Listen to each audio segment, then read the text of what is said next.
Bonjour, mesdames et messieurs. Bienvenue à un autre épisode du Liberté 45 podcast. Aujourd'hui, retour à la normale. Salut Simon, comment ça va? Comment vas-tu, Hubert? Moi, ça va très bien. Merci, merci, pareillement. On est le 8 décembre 2021 lorsqu'on enregistre cet épisode-là. Quelques trucs que je voulais aborder avec toi pour les gens qui nous écoutent. Je pense que ce serait intéressant de parler des récentes activités du marché boursier. Donc, la plupart du temps sur le podcast, on a beaucoup d'invités, puis un petit peu peut-être de l'information evergreen, entre guillemets. Mais cette fois-ci, j'aimerais ça plonger pour le temps des fêtes, voir ce qui se passe. Là, il y a eu beaucoup, beaucoup d'activités. Donc, pour celles et ceux qui ne sont pas nécessairement très calés sur les marchés boursiers puis très connectés sur les nouvelles, est-ce que tu peux leur dire qu'est-ce qui s'est passé récemment? Bah oui, bien sûr. Alors, on a eu une petite chute là, à partir du 25 novembre, à peu près, une chute de environ 4,5%. Donc, qui n'est pas énorme. Par contre, il y avait quand même, on a senti, je pense que toi aussi, une certaine panique sur les marchés en se disant, c'est la fin. C'est la fin. Moi, je suis allé dîner justement avec un ami vendredi, puis il me disait, non mais Ah Simon, ouais? c'est la fin là. C'est fini. Tu le sais là. Donc oui, il y a une certaine panique et on a eu justement la pire journée de l'année. Je pense que c'était le 26 novembre où ça a été la plus grosse chute, en fait la pire journée de l'année sur les marchés. Et puis finalement, hier, donc le 7 décembre, on a eu l'une des meilleures journées depuis mars, je pense, sur le marché. Donc on est quasiment, à l'heure où on se parle, revenu à un sommet historique. Le US 500 a repris, euh, comme si de rien n'était, a repris Right. sa hausse. Puis, évidemment, clairement, le variant COVID en est clairement pour une grande partie là, la cause de cette chute. Ce qui est drôle, c'est surtout au niveau du Bitcoin, il y a eu comme une chute de près de 20 cette dernière semaine, puis même plus, je pense, comparativement au all-time high, donc au sommet le plus haut du prix du Bitcoin précédent, qu'on avait frappé il y a 1 ou 2 mois, si ma mémoire est bonne. Ouais, Euh, mois de novembre. ouais, il y a eu une baisse de près de 40 Là, du dernier sommet. là, on est à moins 26% actuellement, à l'heure où on se parle. Du dernier sommet? Ouais, du dernier sommet qui était aux alentours là, du 8 novembre, où Right. est-ce qu'on avait été à 67,5 000, 67 500 US, hein, je parle. Et Right. là, aujourd'hui, on est à 50 800 US. Et la différence de pourcentage Enfin, quand on a frappé le bas, le fond du baril là, cette semaine. bah là, il y a eu une Qu'est-ce qui s'est grosse passé? bougie rouge hein, qui touchait 41 800, donc on parlait de 38% environ. Right. C'est ça, exactement, exactement. Fait que, merci pour les chiffres accurate. Fait que c'est ça, près de 40. Il y a aussi un index là, pour les gens qui nous écoutent qui pourrait être intéressant. C'est un indicateur de la peur que, dans le fond, le bitcoin.org donne sur Twitter. Vous pourrez aller voir, jeter un coup d'œil. On va mettre les notes aussi dans l'épisode. Ce qui est intéressant, c'est qu'il y a des métriques qui te permettent de mesurer le sentiment de la peur des investisseurs. Puis, dans des moments de panique comme ça, évidemment, comme tu l'as déjà dit, c'est le meilleur moment pour acheter, right? Souvent, Bah les oui. gens voient Cyber Monday, Black Friday pour acheter des biens matériels.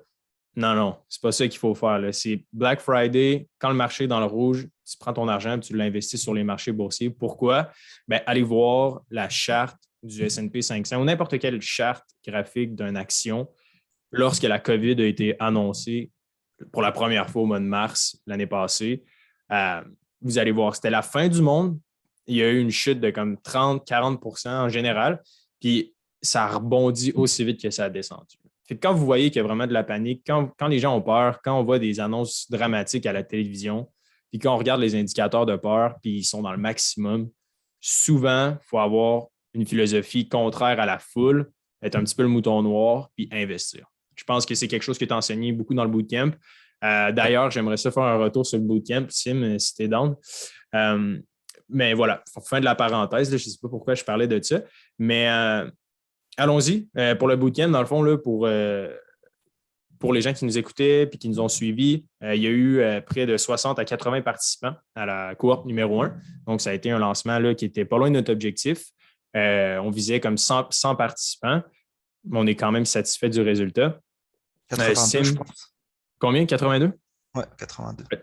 Ouais, fait que qu'est-ce que tu en retires, Sim, de cette première expérience du bootcamp? Est-ce que tu as reçu du feedback ou qu'est-ce que les gens Déjà, disent? premier feedback que j'ai reçu beaucoup, c'est que en fait, la majorité des gens m'ont demandé, Simon, c'est quand la prochaine sortie du bootcamp? Parce que là, j'avais pas le temps de le faire. J'avais Right. pas le temps de participer en live. Donc, je leur disais, mais c'était pas un événement live, c'était vraiment en vidéo, tu le fais à ton rythme. Et nous, en fait, on est là pour t'épauler. Donc là, j'ai eu vraiment cette réponse de dire, ah, ok, c'était pas un événement où il fallait que je me connecte avec plein d'autres mondes. J'étais comme, non, non, c'est vraiment, on appelait ça bootcamp parce qu'on trouvait ça le mot funny, mais tu le fais vraiment dans le confort de ton salon, chez toi, en allant dans l'autobus, en allant au travail, bref. Donc c'est ça, je voulais insister sur le fait que ce n'était pas un événement live, c'est des capsules vidéo qui sont d'ailleurs super bien faites, enregistrées. Il y a aussi celle d'Olivier qui est sortie sur le Bitcoin, qui fait donc Olivier qui participe à notre bootcamp, qui est exceptionnel. Moi j'ai regardé ces vidéos, c'est Ouais, vraiment, ils sont vraiment nice, hein? super bon. Ouais, c'est vraiment, vraiment nice. Euh, le retour que j'ai eu, en fait, j'ai eu des super bons retours par rapport justement au niveau de clarté que c'était vraiment clair. Les gens m'ont dit que c'était vraiment efficace, qu'ils avaient bien compris, que eux, ils étaient débutants, puis qu'ils avaient peur de ne rien comprendre, puis que c'était bien expliqué. Donc, tu sais, pour moi, on a vraiment réussi. Je pense que toi, tu as eu un message d'une personne qui venait de commencer à faire ses investissements sur LinkedIn, hein, je pense. Ouais, right. C'est une madame qui m'avait écrit, elle avait commandé une des publications, puis elle disait juste qu'elle avait suivi le bootcamp, puis qu'elle avait déjà fait des rendements sur ses placements.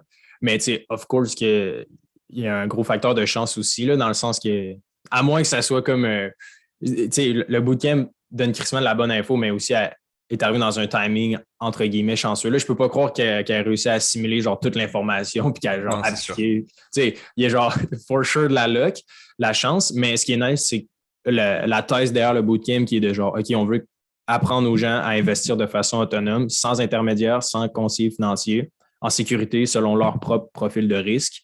Fait, clairement, la madame, je pense qu'elle était contente. Fait que c'est nice de le voir aussi. En termes de métriques, là, c'est ça, il y a eu 4-5 000 personnes. J'ai devant moi, là, il y a eu 4 ou 5 000 visites sur la page. OK. On a eu plusieurs centaines, dans le fond, de personnes qui se sont inscrites comme add to cart, là, fait qui ont fait le pas de plus vers l'avant, mais qui n'ont pas acheté. Puis au total, on en a comme 80. Euh, puis pourquoi je dis ces chiffres-là, c'est que oui, j'aime ça bâtir en public, mais pour les gens qui nous écoutent, je sais que les side hustles, les projets slash la vente, ça intéresse quand même beaucoup de gens. Puis la morale de l'histoire dans tout ça, je pense, c'est faites attention à vos métriques. Oui, c'est important de les mesurer, mais le plus gros impact qu'on a eu, c'est quand c'est avec des gens qu'on a développé des relations préalablement. Moi puis Simon, ça fait longtemps qu'on travaille dans le domaine financier. Simon, il a vraiment une approche de contact humain, il a développé plusieurs contacts. Puis, tu as beau avoir des belles publicités, tu as beau avoir du beau contenu, mais ce qui est important, c'est vraiment d'aider les gens comme à la base. Aussi simpliste que ça peut paraître, fondamentalement, ça fait toute la différence. Fait que si vous voulez lancer un projet, un side hustle, que ce soit relié à la vente en ligne ou la vente en personne, essayez de développer des vraies relations et des vrais contacts dans votre domaine ou dans votre side hustle. Puis je pense que vous pouvez vraiment retirer des centaines, voire des milliers de dollars par mois supplémentaires, tout dépendant de votre implication, puis évidemment, tout dépendant du projet. Puis si on Euh, fait, si on parle de side hustle, si on fait cette petite parenthèse-là, moi j'en ai quand même beaucoup qui essayent de partir des projets. Puis en fait, le but c'est la constance. Tu sais, il y en a beaucoup qui n'ont pas d'engagement. Moi personnellement sur mes pages, j'ai très peu d'engagement. J'ai 3 likes, c'est ma soeur, ma mère et mon frère. Tu sais, je plaisante, mais des fois c'est un peu ça. Puis je me disais, ah my God, ça marche pas, mes affaires marchent pas, mais je m'en vais au gym, je m'en vais dans des soupers, je m'en vais au travail. Puis hey, j'ai regardé ta vidéo, j'ai regardé ceci, c'est vraiment nice. Et je vois qu'il y a des gens qui n'ont jamais liké une de mes publications. hey guys, Qui, likez, man. Likez le ouais, truc mais à Simon, man. ça me dérange pas qu'ils likent pas. Au début, c'est vrai que c'est difficile. Je l'avoue, quand tu pars quelque chose, puis tu sais, tu mets tes tripes dedans, tu sais, tu mets ton cœur là-dedans, tu mets de l'argent, tu mets du temps, des Right. sacrifices, puis t'as personne qui like, c'est difficile. Tout Mais le à un monde moment s'en donné, calisse. puis c'est financier, tu sais, c'est rare que les gens vont liker des trucs sur les dettes puis la bourse. Mais finalement, j'ai tellement vendu de formations à des gens qui n'avaient jamais liké une de mes affaires. Puis je me dis, hey, même si les gens ne likent pas, même si j'ai peu d'engagement, les gens ils regardent. Et si vous avez un side hustle, si vous essayez de partir quelque chose, lâchez pas, donnez-vous plusieurs mois, même plusieurs années, dépendamment c'est quoi votre domaine et votre secteur. mais ça n'arrive pas du jour au lendemain. Si vous essayez pendant un mois, puis j'ai pas eu de likes, ça marche pas, j'ai pas eu de vente, il faut que vous continuez. Puis je pense que c'est la chose la plus difficile à faire quand on se part en business, c'est de continuer, puis de pas lâcher, puis de vraiment être constant dans nos publications, dans ce qu'on fait aussi avec nos clients, de leur donner du feedback, vraiment d'être, comme tu disais, d'avoir une approche très humaine. Puis je pense que c'est la clé pour que justement le side hustle fonctionne bien. Là. Right, right. J'aimerais ça me faisait penser à ce qu'on a parlé précédemment. Là, on a parlé de la bourse et tout ça. Je voudrais savoir, toi, en ce moment, tu es un trader qui est beaucoup plus actif que moi. Là. Moi, je suis plus comme analyse fondamentale, puis j'investis dans des compagnies. Toi, tu es plus spécialisé dans le swing trading. En ce moment, qu'est-ce qui se passe sur les marchés? Qu'est-ce que tu trades? Est-ce qu'il y a des moves que tu as fait récemment qui sont intéressants selon toi? J'aimerais savoir un petit peu ton pouls là-dessus. J'ai J'ai vendu une coupe de mes positions la semaine passée, puis dont une hier, qui étaient des positions un peu plus spéculatives. J'avais Andy Ever, qui était en fait qui est le UFC, puis la lutte, qui me gossait de l'avoir dans mon portefeuille. Je voulais faire un swing, puis ça me gossait. J'étais en perte, je suis revenu en hausse, puis je pense que j'ai fait 4-5%, je l'ai vendu. J'ai dit OK, that's it. Moi, ce que je veux faire là prochainement, c'est de continuer à investir dans les big tech. Donc, je vais augmenter mon exposition là, encore plus sur les gros de ce monde que j'appelle souvent les inarrêtables. Puis pour moi, le train il est lancé, il va trop vite, ils sont trop gros. Donc, moi, c'est mes prochains moves, c'est d'augmenter mon exposition sur les banques qui augmentent leurs dividendes. On a l'annonce ce matin à 10 heures, donc qui devrait être passée sur l'augmentation du taux directeur ou non des banques canadiennes. Donc, à voir ce que ça va donner. Les banques indiennes ont annoncé qu'ils allaient donner plus de dividendes. À part ça, moi, je vais fouler justement là, tout ce qui est Apple, Microsoft, Amazon, Facebook. Je continue là-dedans. C'est ce qui me va très bien. Et puis les banques. C'est vraiment là-dedans que je vais focuser là, pour les prochaines semaines. Je- Nice. Ça peut être compliqué peut-être pour les gens qui ne connaissent pas trop ça, le taux directeur, sans nécessairement faire une thèse là-dessus. C'est quoi un petit peu un taux directeur pour les gens Ben, qui c'est connaissent? ce que la banque, dans le fond, canadienne, c'est le taux d'intérêt qu'elle va donner, puis les autres banques se basent là-dessus pour le taux fixe et le taux variable, tout simplement. Donc là, il avait mis, je pense, je pourrais faire quelques recherches, il avait mis à 0,5, je pense, hein. Il était vraiment très, très, très, très bas. Donc, je vais Right. regarder ça actuellement. Euh, Dans le fond, puis, plus le taux directeur est haut, plus l'inflation est faible et plus la valeur du dollar canadien est élevée. ouais, il Plus le était à taux directeur, 0,25. ouais, fait qu'il est à 0,25, ça veut dire que l'inflation est haute, puis la valeur du dollar canadien est basse. Ouais. Puis là, il Right? faudrait regarder qu'est-ce qu'ils vont nous dire pour aujourd'hui. Puis Mais c'est pas sorti encore. si le dollar, si, je me rappelle plus, si le taux directeur est bas, c'est avantageux ou désavantageux pour les banques? Non, je crois que c'est avantageux pour les banques. Right, c'est avantageux pour les banques parce que leur coût du prêt est beaucoup moins élevé. Tu sais, les frais qu'ils vont payer à la banque vont être beaucoup moins élevés. Donc, ils vont emprunter encore plus, ce qui va C'est ça. remplir leur coffre, ce qui va leur permettre de réinvestir encore plus dans l'économie canadienne. Puis, c'est supposé stimuler les marchés. Fait qu'en gros, si tu places ton argent dans des banques, comme il y a des FNB qui sont des collections des 6 plus grandes banques canadiennes, c'est quoi le symbole, Simon, déjà? ZEB. ZEB. ZEB, vous pouvez aller voir ça. C'est un FNB, il n'y a aucun frais de gestion. Vous avez une gestion de placement autonome. On en parle beaucoup plus en détail là, dans le bootcamp. Mais bref, si vous achetez ça, évidemment, dans les prochains mois, statistiquement parlant, c'est sûr qu'ils vont avoir des rendements qui sont intéressants puis une augmentation des dividendes.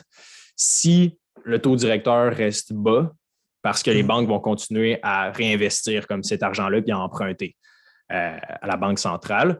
Mais je voudrais savoir, tu sais, c'est quoi ton opinion par rapport au tapering? Je ne sais pas si tu as entendu parler, là, dans le fond, Powell aux États-Unis, le gardien de la trésorerie de la Fed, dans le fond, il a dit qu'il allait avoir une réduction de l'impression des billets. Là, parce que pour les gens qui manquent un petit peu de contexte, il y a eu, dans le fond, depuis la COVID, beaucoup d'inflation puis beaucoup de dollars qui ont été imprimés par les banques centrales pour justement stimuler l'économie, pour faire un parallèle avec le taux directeur. Puis ils ont annoncé récemment qu'ils allaient commencer à réduire de, je pense, 20 milliards par mois de façon décroissante à partir du mois de janvier ou février jusqu'à juin 2022. Puis après ça, comme ils pensent que l'économie va juste bien aller, puis qu'il n'y aura pas de crash là, suite aux pandémies, puis à l'impression de trillions de dollars. Comment est-ce que tu te hedges contre cette situation-là, toi? Est-ce que dans ton contexte d'investisseur, est-ce que tu te positionnes déjà pour protéger ton portefeuille ou tu es encore trop loin, puis en ce moment, tu fais juste du swing? Moi, c'est trop Euh, loin, puis mes positions sont vraiment à long terme, sont pour au moins 3 à 5 ans. Donc, moi, OK. je laisse ça aller. S'il y a un prochain crash, j'achète. La chose qui m'inquiète, c'est pas forcément l'inflation, très, très honnêtement, même si je suis pas un économiste. Euh, Moi, la chose qui m'inquiète le plus, c'est la pénurie de main-d'œuvre. Ah ouais, comment ça? Bah, je trouve que, en fait, avec la pénurie de main-d'œuvre, les employés ont beaucoup plus de moyens de pression sur les employeurs. Tu sais, je regardais hier euh, le Tim Horton, qui est un des Tim Horton, par exemple, à Saint-Jean-sur-Richelieu, là, c'est Charles Côté de tu sais, Drôlement Inspirant, qui faisait une vidéo sur son TikTok, puis il disait le Tim Horton il est fermé du lundi au jeudi. Donc, il leur dit si les jeunes vous cherchez un travail, allez-y, puis essayez de négocier un petit peu votre salaire. Mais en même temps, ça coûte très très cher de fermer le Tim Horton du lundi au jeudi, bien entendu, Ben plutôt oui. que d'augmenter son employé d'un ou deux dollars. Sauf qu'on perd énormément de pouvoir d'achat. Moi, dans mon secteur, présentement, je paye des gens pour faire des différentes tâches. Je les paye beaucoup plus cher que pas ce qu'ils méritent, c'est pas ça que je dis, mais versus quelqu'un qui a des diplômes, versus quelqu'un qui a de l'expérience. Eux, ils arrivent sans expérience, ils font 20 à 25 $ de l'heure. Je parle avec justement mon ami avec qui je suis allé dîner. Ils recherchent des general labor, donc des travail général à 26 $ de l'heure et ils trouvent personne. Et ce qui fait, c'est que les gens sont comme ah ouais, c'est super nice parce que on augmente les gens, donc les gens ont un meilleur salaire, sauf que ton panier d'épicerie va te coûter beaucoup plus cher.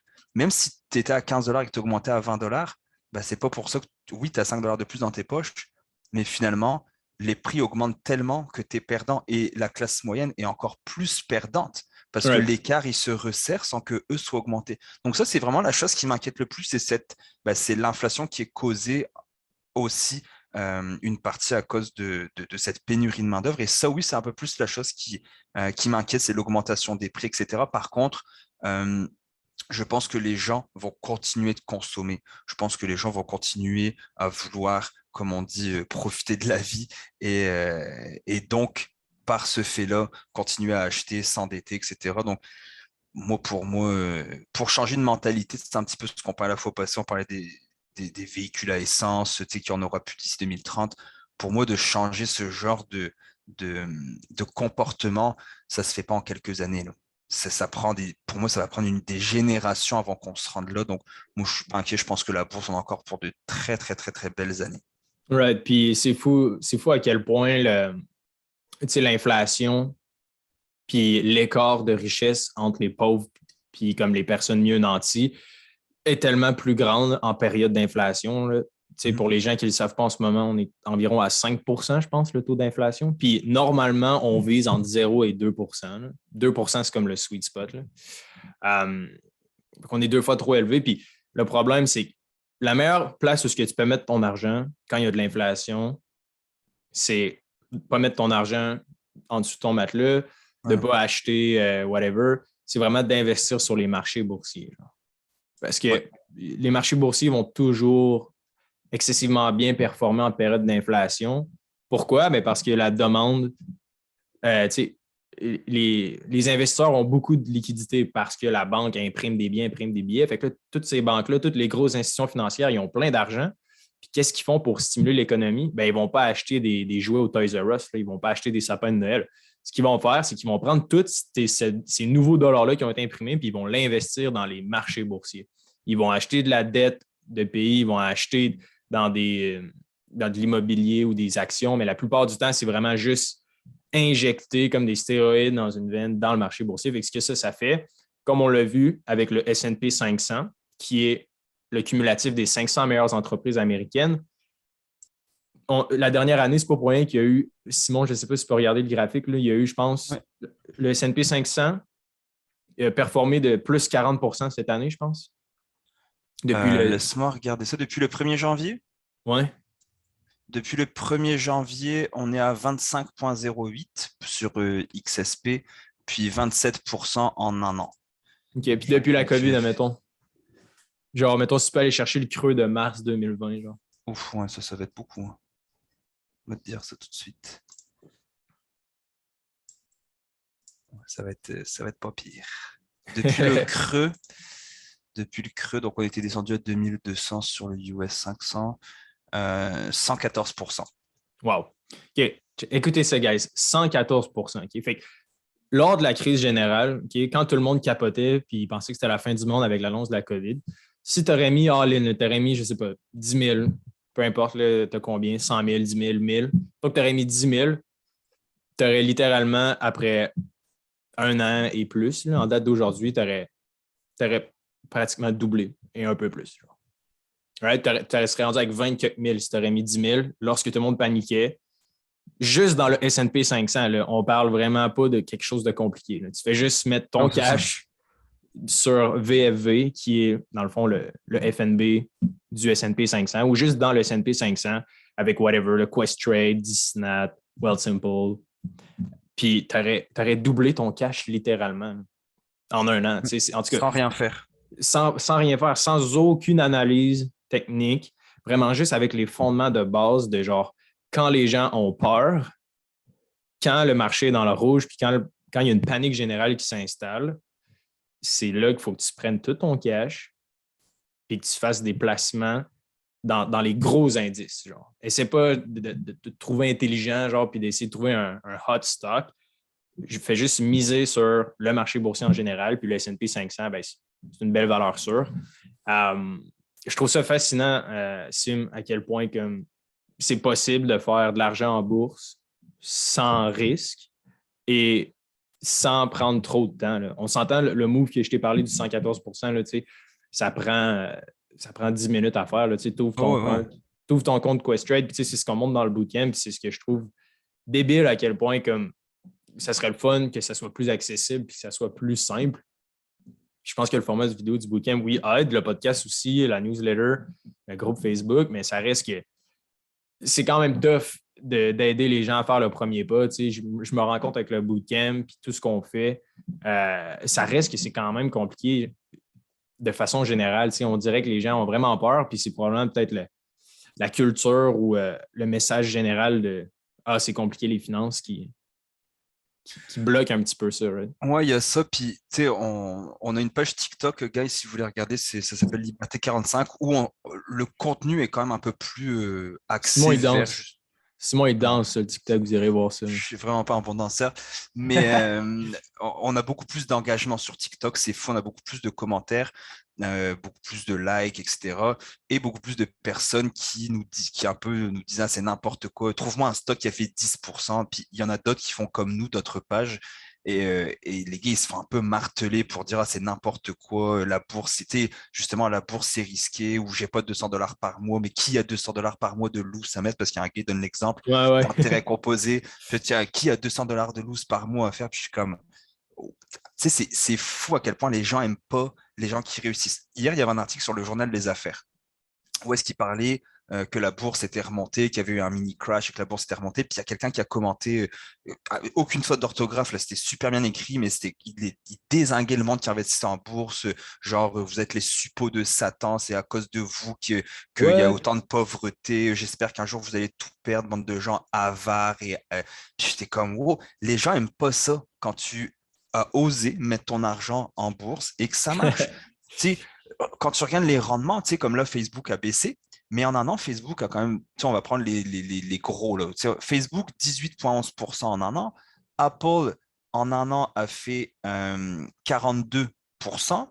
Amazon a commencé à remonter un petit peu, même s'il était quand même sur une zone assez range depuis cette année. Amazon, on est rendu à 13% cette année. Puis, regarde, on va prendre Microsoft qui a quand même bien performé. Microsoft, pour cette année, a fait 57%, ce qui est quand même assez exceptionnel. Et si je prends mon petit Google, eh bien, mon petit Google, cette année, a fait 65%. C'est beaucoup, là. Donc, En comme plus, tu dis, tu n'as pas c'est besoin de te casser immense. la tête, là. Ouais. C'est des compagnies qui, tu sais, ils dominent le marché. Donc, tu sais, des fois, comme je dis, d'arrêter de se casser la tête, Mais le mieux, c'est de toute façon, c'est un fonds négocié en bourse. That's it. Si tu veux pas te casser la tête, le mieux, c'est un fonds négocié en bourse. Puis tu fermes tes yeux, puis à chaque paye, t'en rachètes un petit peu. Puis Right, that's right. it. Est-ce que, je ne sais pas si tu partages ça publiquement, là, est-ce que, mettons, tes rendements cette année, est-ce que tu es satisfait un peu de tes rendements généraux depuis ton début de Ouais, l'année? ouais. Est-ce que tu suis Oui. un tracking? Mettons, c'est quoi ton objectif? Est-ce que c'est de battre le rendement du S&P 500 ou Pas du tout. Avant, oui. En fait, maintenant, c'est que j'achète tellement euh, d'actions, je suis tellement diversifié, je fais aussi bien du swing que du long terme qu'à un moment donné, je peux plus calculer mon portefeuille, ça devient compliqué. ouais. Tu Ça vises devient combien par compliqué. année hein, comme rendement? À peu près le général. Est-ce que c'est quoi ton objectif général? J'en vise pas, c'est rare que tu vas me dire tu n'as pas d'objectif, Simon, c'est vrai, mais j'en vise pas parce que c'est trop éparpillé pour que je puisse le calculer. OK, ouais. Déjà, j'ai plusieurs comptes. J'ai des comptes, tu sais, j'ai un compte sur Interactive Broker, j'ai deux comptes sur Questrade, j'ai un compte sur Wealthsimple, donc ça devient un petit peu compliqué à calculer. Puis en plus, vu que je fais aussi du dollar cost averaging, tu sais, j'achète souvent la même position plusieurs fois par année, vu que moi, mon portefeuille est complètement constitué, j'ai toutes mes positions que je veux, j'ai environ une quinzaine de compagnies, plus du Bitcoin en plus que je rachète souvent, tu sais, je rachète à coût de 100, $200. Euh, Par contre, j'ai fait une année exceptionnelle cette année, vraiment en termes d'épargne. Ça a été mon année record là, Ah au ouais, niveau OK. d'épargne. Donc moi, c'est surtout ça que je calcule au niveau d'épargne. Tu vois, familial, là, on est rendu à 64 390 pour l'année. On a mis ça Wow. en bourse. En fait, un peu plus parce que je compte pas le 208 de RE, de Olivia. Donc, on a mis énormément d'argent. Puis pour moi, ça, c'est mon objectif. C'est l'objectif de placement que je fais et non l'objectif de rendement, puisque je suis tellement à long terme que je laisse ça couler, puis Ah je ouais, suis OK. content avec ça. Ouais. Ouais, c'est pas fou, c'est vrai. Moi, de façon générale, tu sais, je me dis clairement, bon, le FNB du S&P 500, c'est une bonne partie de mon allocation. Puis je suis quand même centralisé entre ce FNB-là, le Bitcoin. Puis genre, j'ai quelques actions que je trade aussi, que j'ai comme beaucoup de conviction dedans. Mais c'est ça, tu sais. En général, je suis quand même vraiment centralisé aussi, mais c'est nice de voir que toi, ton métrique, c'est alright, peu importe le rendement, je joue le long-term game, entre guillemets. Puis l'important, c'est d'épargner. Tu sais, ce qui fait du sens, dans le fond, quand tu y penses, parce que ben, ça donne plus de munitions. Puis peu importe l'état du marché, ben, dans 5-10 ans, anyways, tu vas être gagnant. Right? C'est un peu ça ta Oh, ouais, bien philosophie. sûr. Oh, ouais. Moi, c'est ça que je vise. Je mets le plus d'argent possible. Il me reste un an, hein. Moi, je vais avoir 34 ans en décembre. Puis en décembre prochain, je me suis fixé jusqu'à 35 ans. À 35 ans, je pourrais arrêter d'épargner. C'est mon but. Sérieux? Tu peux Ouais, arrêter de travailler, genre, à 35? ouais. That's it! Je vais continuer de travailler parce que j'aime ça travailler, mais tu sais, on appelle ça un peu le barista fire, là, donc Ah le ouais. mouvement fire, c'est que tu pourrais travailler juste pour barista, c'est que tu vas travailler ou un peu où est-ce Dans que un tu veux, café, tu genre. sais, Au te Tim faire un petit Hortons. salaire. C'est ça, that's it. That's Tim, it. man, tu peux te négocier 30 un gros salaire, man. $35 de l'heure. Tu fais 60 000 et quelques, puis ça te permet de vivre sur tes dépenses. Tu sais, tu dépenses, tu vis pour ton épicerie, etc., mais tu n'as plus besoin de mettre d'argent, puis tu sais que tu as probablement 1 million de côté pour pouvoir subsister à tes besoins, puis en sortir aux besoins. Crazy, crazy. Euh, En terminant, y a-tu d'autres choses que tu voulais rajouter de la philosophie pour le temps des fêtes? On va faire évidemment un autre épisode mercredi prochain. As-tu quelque chose que tu voulais partager? Faites-vous un budget pour les cadeaux. Je pense que c'est pas mal ça que je pourrais. Je trouve important de je sais, c'est toi qui m'as parlé de ça, le, l'argent qu'ils mettaient en marketing par année. Ils avaient Non? pris, en tout cas, j'ai lu ça quelque part, euh, qui disait le nombre d'argent, le nombre de milliards, je pense que c'était en milliards, qu'ils prenaient pour mettre en marketing toutes les compagnies au complet, Right, right. l'argent qu'ils investissaient en pub pour te faire dépenser. Puis j'ai trouvé ça affolant, j'étais comme, oh, c'est fou, mais ça marche. Tu sais, c'est vrai que quand tu es dans l'euphorie de Noël, tu sais, juste si tu as Amazon, le nombre de courriels que tu reçois pour dire, hé, tu avais regardé ça sur Amazon, le veux-tu encore? Puis je me suis acheté un micro justement pour nos podcasts et Ah, that's it. il m'envoie encore des publicités pour dire Pour hey, un veux-tu micro un comme autre ça? micro? Non, un autre micro. Un micro cravate. Nice, nice. Puis il m'envoie encore des publicités pour dire: ah, t'en veux-tu un autre, etc. Là, je me suis acheté une nouvelle chaise de bureau. Pareil, je me fais harceler de chaises qui coûtent genre 800 pièces. Puis je suis comme tabarnouche. Tu sais, maintenant, avec le remarketing, avec les pixels, Facebook, etc., Ouais, ils ouais. vont te chercher. Tu sais, tu parles d'un truc de vive voix, puis ils vont aller te chercher. Mais je dirais que tout est dans l'équilibre, même si je ne suis pas la personne la plus équilibrée du monde. Je suis un petit peu trop intense des fois, mais je pense que tout est dans l'équilibre de aussi bien profiter que d'épargner. Je pense que tout se fait à partir de là. Je pense que si on est trop axé de dire non, non, là, je fais au zéro cadeau de Noël, moi, parce que je veux garder mon argent, bah, c'est pas bien. Tout comme de dire, ah, moi, c'est correct, je m'endette à fond pour faire des cadeaux de Noël, bah, c'est pas forcément la meilleure chose non plus. Donc, je pense que c'est une période des fêtes, il faut en profiter. La vie, c'est aussi fait pour en profiter, ça passe vite, mais de ne pas justement juste de prévoir, de se donner un montant de dépenses, ça peut être une très bonne chose aussi. That's it. J'aime ça, j'aime ça. Je suis totalement d'accord. Merci tout le monde d'avoir été là. Si vous avez des questions, n'hésitez pas à nous contacter sur le groupe Facebook Finances personnelles Québec. Il y a beaucoup d'activités sur le site web de liberté45.com aussi. Si vous allez chercher des outils, par exemple, pour les budgets, des trucs comme ça, on en a dans la newsletters. Et si vous avez une question, écrivez à Simon sur Facebook, écrivez-moi. Nos DM sont ouverts. Ça va nous faire plaisir d'y répondre. Si vous avez des questions, genre message vocal, on pourrait les faire jouer sur le podcast aussi. Ça va nous faire plaisir de faire des recherches pour vous et d'y Ouais. répondre. Donc, d'ici là, bonne semaine, Sim. On se tient au courant. Puis, on se dit à la semaine prochaine. Yes.